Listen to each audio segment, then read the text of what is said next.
How's it going? Time for qualifying in Japan. I'm just trying something. This is just experimenting. I'm going to put some live streaming lap times on the screen just to have something on the screen. But I'm sitting here watching qualifying and I was like, hey, Zach and I talked about maybe later in the year we'll actually like watch a race and maybe commentate it and maybe live stream it or something or react to it. So I was like, well, what does that look like? I thought I'd give it a try as a dry run. So that's what's happening. Plus, I mean, if you're watching qualifying, and I don't know how long they've been doing this, but friggin' Jacques Villeneuve is on the commentary, and fuck that guy. So I don't know. I'm not promoting this out, and if you're watching this later, thanks. Hope you have some fun. I'm not planning to do like in-depth commentary. In fact, I think that's probably illegal. I'm not planning to do like there may be times where I don't say anything. That's what I'm trying to say. But I am planning to just sort of watch qualifying, react to what's going on, and just see how that feels, really. We've just come back from a red flag, and unfucking believably, the track was on fire again. I'm worried, man. I don't know what the hell's going on. And they're saying it's because of the skid blocks those titanium skid blocks that spark when the cars ride really low. I mean, we've had those for years, and we've had grass next to tracks for years, and we've never had fires. So what the hell? Hulkenberg, Bortoleto, Ocon, Doohan, Stroll eliminated in Q1. I noticed I think Gasly's Q1 time was P9, and then I noticed that Doohan's P1 time was 19, so not great. I'll work out all this streaming stuff. Actually, if anyone has a really good streaming visualization that I could use, that would be good. Let me know. Something with a map on it would be nice. Some basic timing and a map. Let's get that going. Lawson out. So Lawson out, but he out-qualified Tsunoda. Whoops. Uh-oh. And then there's something about Sainz and Hamilton potentially. Here we go. Noted for impeding. So there you go. Now, Yuki Tsunoda came out in FP1 this weekend and set a really good time, and it looked like, oh, here we go. Here we fucking go. The car's fine. Just needed Yuki in there. Then we get into FP2. Few red flags. He couldn't set a lap. So we just don't know. But he was way down the timesheets, and this is there's no excuses here, really, and he's underperformed. So this is going to be fascinating to see how it goes during the race. If he scores points, it's going to be a miracle. I also made a prediction. I'm just remembering on the podcast that these two would qualify three or fewer positions from each other. And look at that. They couldn't be closer. They're only one position away from each other. Zach said there would be a differential of at least 5 places or more.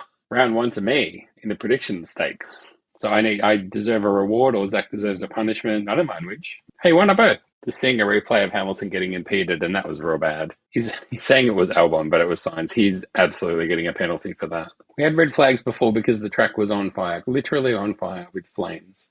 They should call them like, not even red flag, but just like the fire emoji. Just put that up. Now, one of the few times where I was like in the press area at the Australian Grand Prix, I spoke to James Allen. It was the first race where they introduced elimination qualifying, which was, so popular. And such a great success. But yeah, bumped into him and I sort of forced myself into his attention and said hello and wanted to talk about qualifying and asked him what he thought. He was like, yeah, it's a bit rubbish, isn't it? And I was like, yeah, it's terrible. And I said, they've got to do something about this elimination qualifying, at least for Q1. At least Q1 needs to be normal. And he kind of looked at me weird. And then eventually at the end of it, he said, do you mean Q3? And I went, yeah. Yeah, I do mean Q3. Q3 should be run like normal qualifying, even if Q1 and 2 are elimination qualifying. He was like, oh, yeah, okay, cool. And then he walked away and he went outside. And I was just sitting there going, that was cool. And then he took a photo of the pen and posted it on Twitter. I'm paraphrasing, but, it was literally like this. Hearing lots of talk about elimination qualifying and how Q3 should be reverted to the old style. What do you think? Something like that. And I was like, by lots of people saying he means me. Jacques Villeneuve now calling turn 1 Doohan corner. Good one, mate. Here's a question. Why are we hearing him? We're not even in Canada. As much as I am in favour of seeing a change of the guard in commentary on Sky coverage, they seem to just always kind of pick the worst people. Corinne Chandhok is good. When Jenson Button started doing commentary, he was always too... well, not childish or not joking, but just he always seemed to be chuckling, and he's gotten better at that. I'd like to see him come on rather than, Martin Brundle has had his day and David Croft, who just annoys the piss out of me. Extremely close to switching over to F1 TV. Man, Piastri's on a bit of a run, hey? I picked Norris for pole in this race. Piastri? Purplastri? Purple Lapstri. Oscar Purple Lapstri. There we go. We got there. I'm not going to jinx it. I'm not going to say anything. Now we sit around and do kind of nothing for 3 minutes, right? My brain is fully cooked and broken.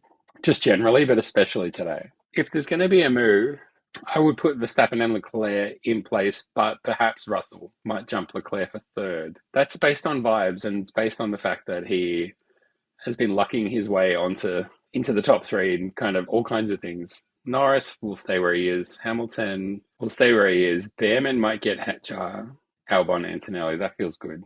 George Russell seems a little bit shaky. The guy that I overcooked in my final run preview. What a guy. Last time I do that. There's obviously pace in Norris's car, so why can't he deploy it? Norris purple in sector one. Holding on there and pushing it to the limit. Mr. Purple Lapstreak, can he do better than Norris's time in the first sector? Norris goes to the top of the table. Piastri does not go fastest, but does, I think, a PB in the first sector. So there you go. But Norris has come alive suddenly, which is good for him. You love to see that. Piastri's gone purple in the second sector. So this is going to be spicy. Verstappen claims provisional pole, by going fastest in the third sector. So Piastri's going to have to do something similar. Piastri also goes purple in the third sector, but somehow stays third. Norris 1200ths, Piastri 4400ths. Wow. I don't think anyone was predicting Verstappen for pole, to be honest. That's crazy. Verstappen Norris front row is not bad. So much for my predictions. Who would watch my garbage? Insane, they say to Verstappen, telling him that he has pole, and he screams on the radio. If you think championship-wise, actually, this is pretty good.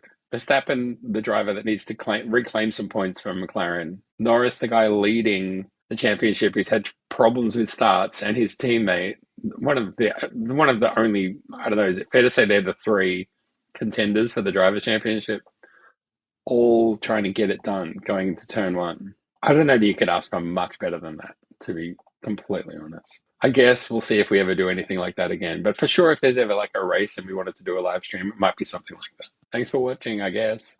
Catch you later.